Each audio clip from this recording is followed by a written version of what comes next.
Comment manger un œuf? Dans cette coquille se cachent tant de possibilités, tant de choix, tant de manières de savourer ce simple œuf. Cru, à la coque, en omelette, brouillé, poché, cocotte, dur, maillot, meurette. Merci la gastronomie française.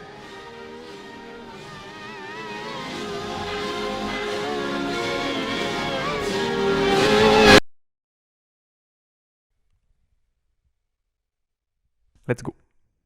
Attardons-nous sur le faux plat. Bon, déjà, il y a plein de façons de le faire. Bon, il y a le simplet, le simple, le vitesse.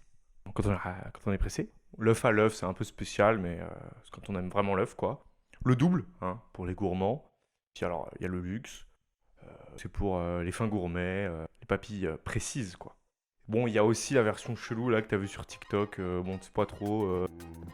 Je la ferai jamais de toute façon, je la ferai jamais de toute façon, je la ferai jamais de toute façon, je la ferai jamais de toute façon. Bon, une fois qu'on s'est décidé sur comment on allait le cuisiner, cet œuf au plat, c'est bon.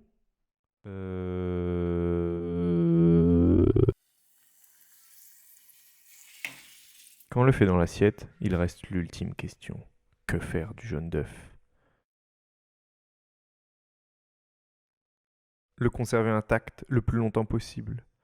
Soigneusement protéger cet écrin de tous les délices. Afin de s'en goinfrer goulûment, égoïstement, à la fin.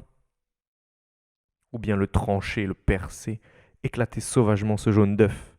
Après tout, on en a déjà cassé la coquille, pourquoi s'arrêter là? Cette dernière barrière fragile, une fois détruite, nous avons accès à un mélange de saveurs et de textures.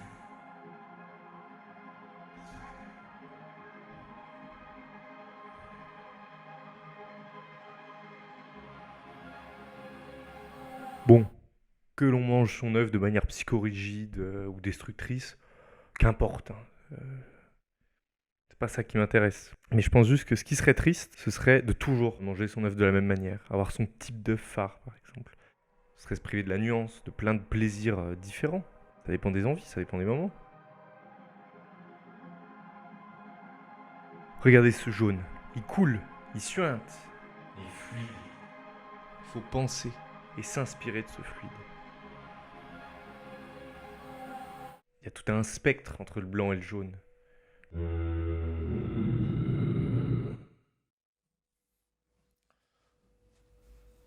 Bon, c'est bien marrant, toutes ces histoires d'œufs, de choix, mais c'est un peu vague. Ce que j'essaie de dire à travers cette image de l'œuf, c'est que rien n'est fixe. Euh, Chaque choix peut être découpé en d'autres plus petits choix. Les choix sont fractales.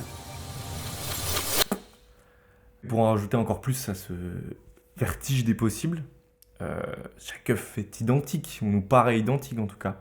Pourtant, infiniment différent.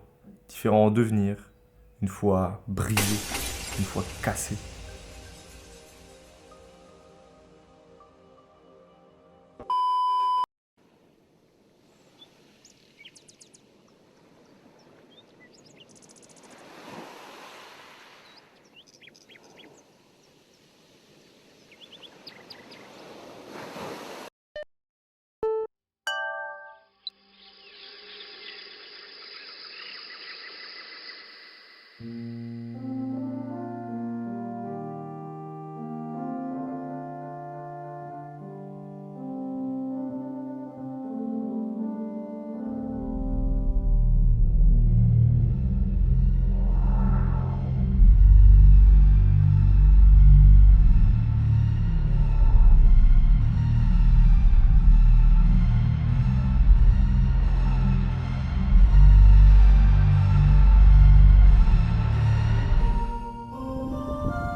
Mais du coup, un œuf est un œuf.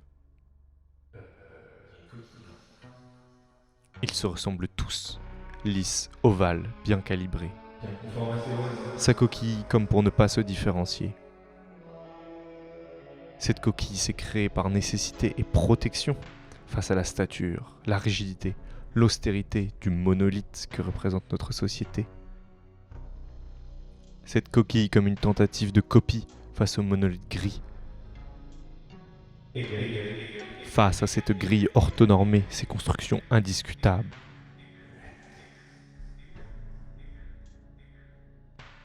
Dans ces vieilles structures occidentales ossifiées, l'impérialisme, le capitalisme, le patriarcat.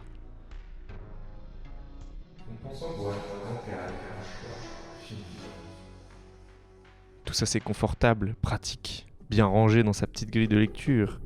Mais rien n'est droit, aucun système est parfait et juste. Faisons preuve de souplesse, de fluidité.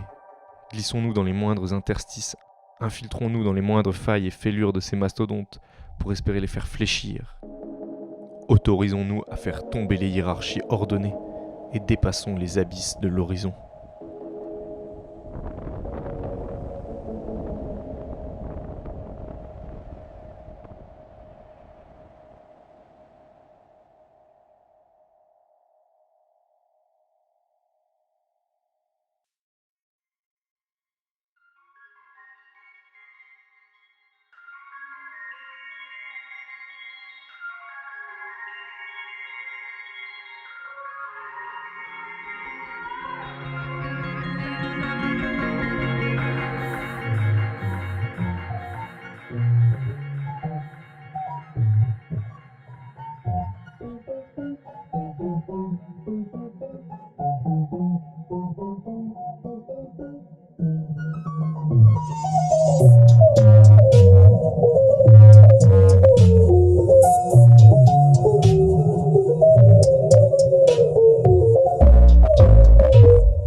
Le fluide échappe à sa définition, parce qu'il est tout sauf fixe. Le fluide, c'est une matrice instable, un paradoxe évident. C'est le goût de la nuance aussi, un amalgame justement entre l'ordre et le chaos. J'entends dans ce terme toute une confusion d'idées et d'esthétique. C'est par exemple revêtir les apparats de ce qu'on critique, contester le vrai et le faux, ironiser ses convictions. Le fluide, c'est aussi laisser la place au flou, à l'autre et à sa vision.